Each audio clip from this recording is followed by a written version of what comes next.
اعوذ باللہ من الشیطان الرجیم، بسم اللہ الرحمن الرحیم۔ شروع خدا کا نام لے کر جو بڑا ہی مہربان نہایت رحم کرنے والا ہے۔ السلام علیکم ورحمۃ اللہ وبرکاتہ۔ مجھے امید ہے کہ آپ سب لوگ خیریت سے ہوں گے۔ تمام سامعین کو ہمارے چینل کی طرف سے خوش آمدید۔ دوستو، آج کا وظیفہ جو میں آپ کی خدمت میں لے کر حاضر ہوئی ہوں، اس وظیفے کی مدد سے انشاءاللہ تعالی اگر آپ کا خاندان بکھرا ہوا ہے اور آپ اس میں اتفاق و اتحاد نہیں ہے اور آپ کے عزیز و اقارب ایک دوسرے سے جدا ہو گئے ہیں، تو آپ یہ وظیفہ ضرور کیجیے۔ انشاءاللہ تعالی ان لوگوں کے دل میں ایک دوسرے کے لیے احساس اور محبت پیدا ہو جائے گی۔ دوستو، وظیفہ بتانے سے پہلے میری آپ لوگوں سے ایک چھوٹی سی درخواست ہے کہ آپ میری اس ویڈیو کو لائک کیجیے اور اپنے دوستوں کے ساتھ شیئر ضرور کریں۔ ہو سکتا ہے کہ آپ کے ایک شیئر کرنے کی وجہ سے کسی انسان کی بہت بڑی پریشانی یا مشکل حل ہو جائے۔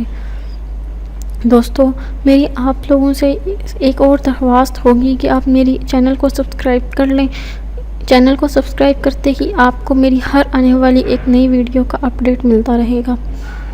دوستو، آپ نے یہ وظیفہ کیسے کرنا ہے؟ آپ نے چاشت کی نماز پڑھنی ہے اور چاشت کے وقت آپ نے غسل کر کے جب آپ نے نماز پڑھ کے باہر آنا ہے تو آپ نے اول و آخر 3 مرتبہ درود شریف پڑھ لینا ہے، اور آپ نے یہ عمل کچھ اس طرح سے کرنا ہے کہ آپ نے اللہ بارک و تعالیٰ کا اسم کرامی ہے یا جامع، آپ نے 10 بار اس اسم کو پڑھنا ہے، اور جب بھی آپ نے ایک بار اسم پڑھنا ہے اور ہر بار میں آپ نے ایک انگلی اپنی بند کرتے جانا ہے۔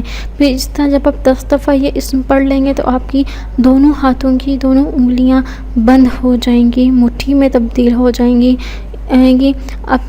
اس کے بعد آپ نے پڑھنے کے بعد اسی ہاتھوں کو اپنے منہ پر پھیر لینا ہے اور خدا تعالیٰ کے حضور آسمان کی طرف دیکھ کر، آسمان کی طرف منہ کر کے آپ نے دعا مانگنی ہے۔